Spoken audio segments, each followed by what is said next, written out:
I won't apologize. Justin Trudeau doubles down on calling trucker protesters tinfoil hat conspiracy theorists. Brandon Gentili here. So, Mr. Trudeau, what are we going to do with you? That is truly the question, and Canadians have a choice. Canadians have a choice soon as to who they are going to choose for the next president to lead them. And boy, was 1 year ago a massive, massive wake-up call. And I have many, many Canadian friends. I even have Canadian family, and they're truly some of the nicest people on the planet. I played hockey with hundreds of Canadians. I mean, they truly are some of the nicest people on the planet. They're just such good people, such nice people, to a fault. And the problem is the one thing I can say is that they're too trusting. And that's a human condition as well, probably, right? Trust but verify, and we all are fall to that to a degree. Greg Foster, some certain people might have more to say about that, some other native Canadians, but the big thing at the end of the day is questioning why. Why is Justin Trudeau going in and calling a massive protest in his country, tinfoil hat wearers, spreading disinformation and misinformation? Why were they going in? And the World Economic Forum finance minister, the World Economic Forum placed Trudeau. They placed the finance minister, and I forget her name now. I should have looked it up here, but she is in here, freezing, saying, "Oh, we need to freeze the accounts." They go in there and freeze people's accounts. Ben Sessions has incredible hour-long podcast he does with Peter McCormick on what Bitcoin did. Going through, he was in there helping get Bitcoin to the truckers because they had frozen all the legacy fiat accounts that we talk about all the time. So no one thinks anything is going to happen to them ever. However, mind you, a G7 country, Canadians, people that did nothing, grandmas, people that sent $25 to truckers because they just wanted them to be warm in the cold. They might not even support what was going on for all we know. They were then implicated in this. Bank accounts getting shut down, frozen. The sheer insanity of that happening. Everyone thinks that nothing will happen to them. Nothing bad will happen in my life. And we all think that to a degree, right? Until all of a sudden fighter jets are screeching across your skies, a la Ukraine. Until you have a protest startup that you might not have anything to do with, and still nothing to do with, and then you sent some money over here, you sent some money to a family member, and all of a sudden your life gets shut down, your accounts get frozen, and you can't live your life, you can't pay your bills. We all think that can't happen to us. So what do we talk about here all the time? We talk about getting prepared. We talk about having a life outside of the matrix, outside of the system. Gold, Bitcoin, silver, food, energy, water, guns, security, ammo, extra tissue paper, you name it. Extra medicines, first aid, building a community around you, having land, building your citadel, whatever it might be, but getting independent, being resilient. We're going to talk about this till we're blue in the face. This is the peaceful revolution. This is what's happening. We have America, not wasn't even a month later, freezing the assets of a nuclear superpower, $600+ billion that were owned, by the Russians, $600+ billion frozen, freezing by the SWIFT system. So saying you can't use this network. Guess where that doesn't happen? The Bitcoin network. No person, no matter how big, how small, doesn't matter how much clout you have or how close you are to the currency printer, doesn't matter who you're in bed with, doesn't matter who you're friends with, doesn't matter. You're the homeless guy in San Francisco, or you're the couple in Nigeria, or you're a bad guy running a bad country. Doesn't matter. You all have equal, no prejudice, equal opportunity, no prejudice, no discrimination. Because who's to say who's right? Who's to say? As one of my family members always says, who's to say? Who's to say? That is the beauty of Bitcoin and the network, that it's for your friends, it's for your loved ones, and it's for your enemies. Beautiful, even playing field. Let the best man win. I have an upcoming article I'm going to be writing about a massive home lender that we all know very, very well. And I have a lot of experience with said lender over the last 10 years from many different angles. And my prediction to what will happen to that lender. So watch for that video and that article coming soon. My prediction, what will happen to that lender, and probably many other lenders as well, as the next decade or so plays out, next decade or two. You're going to be blown away. I'm going to be blown away at the things that are going to happen. It starts with here, though, being prepared, getting prepared, and figuring out how we can become a little more sovereign, a little more independent, a little more resilient every single day, and question everything you see.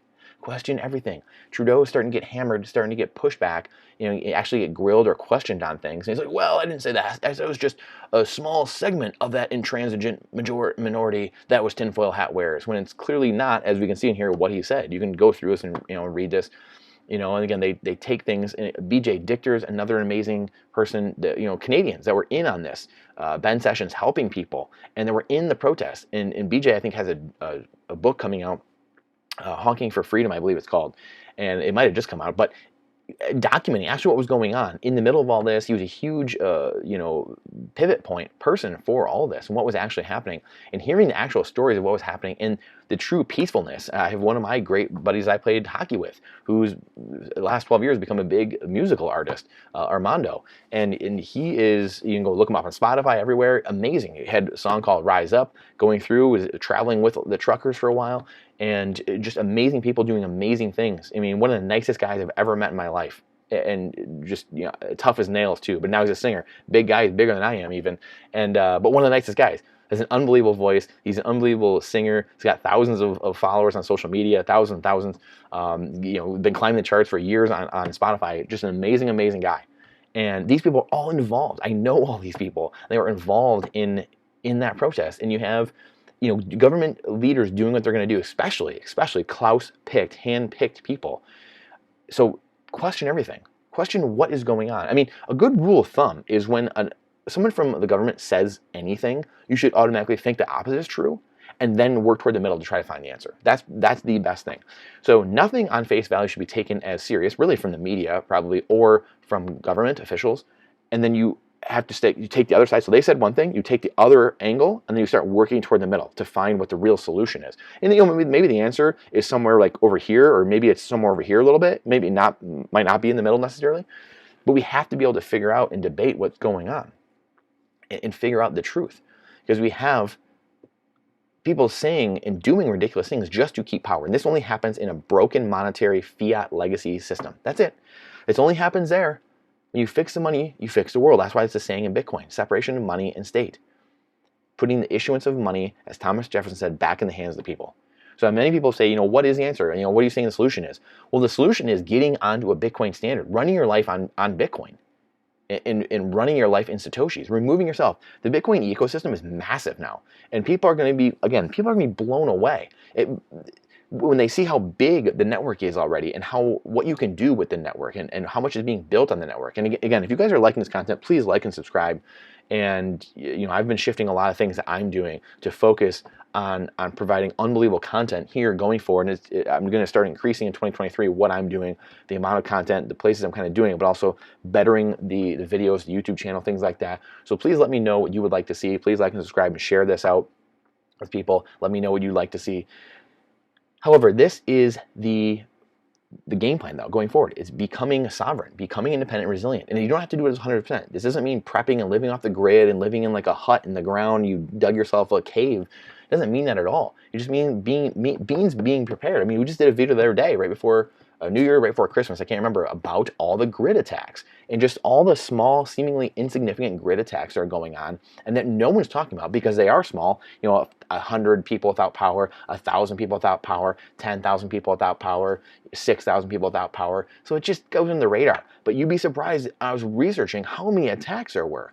Who's attacking grids? Like, would you get up one day and you're like, you know what? I'm going to attack on a grid today, an electrical grid. I'm going to go attack the electrical power station. Like, you don't get anything from that. I get trying to rob a bank. Like, that inherently makes sense to me. You're trying to go steal more currency, which is, you hope other people's time and value, so that way you don't have to do much for a while, because you've stolen other people's time and energy through that currency that you stole. So now you can kind of sit back because not spend as much time and energy working because you stole someone else's time and energy, which is the currency or money. Currency doesn't have that store of value, unfortunately.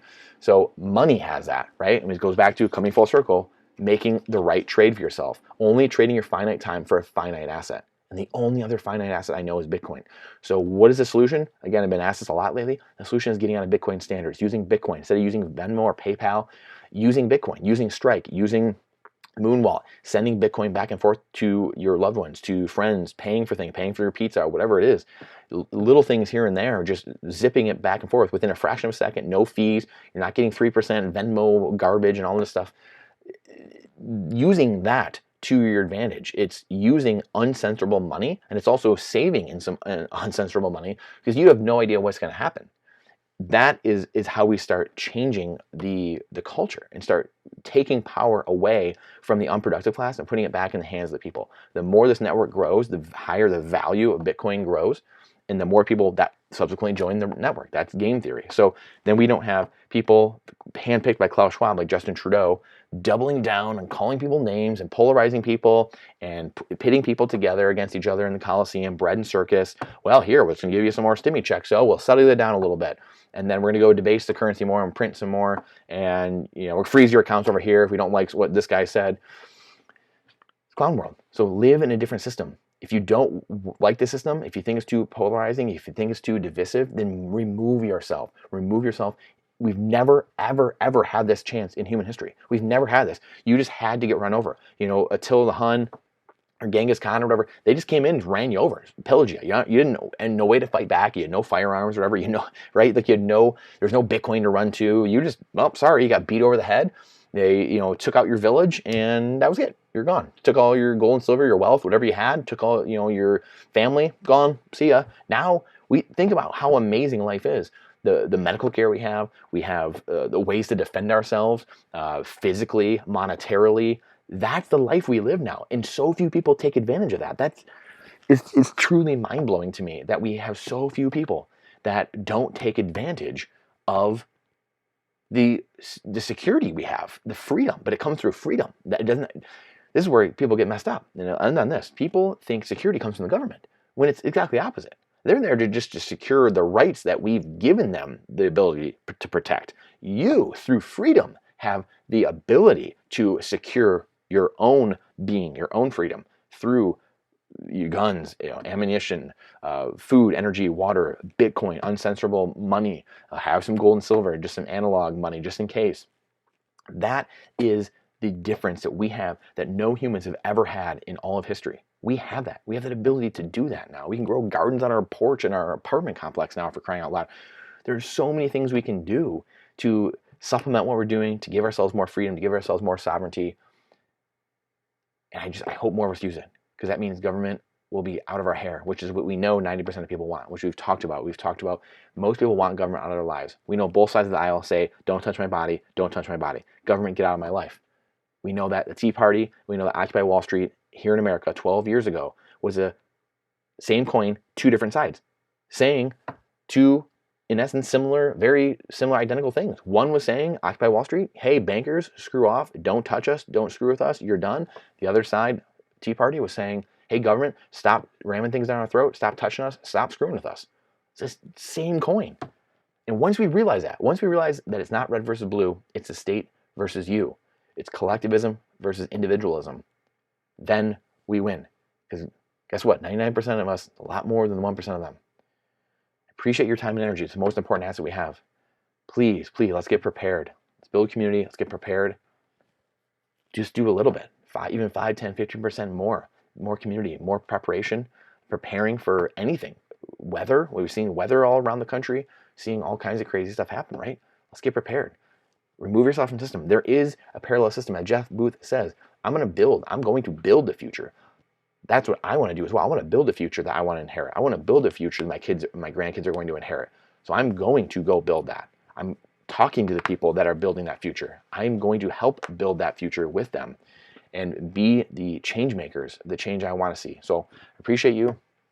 I look forward to taking this journey with you, and thank you for your time and energy. It's the most important asset we have.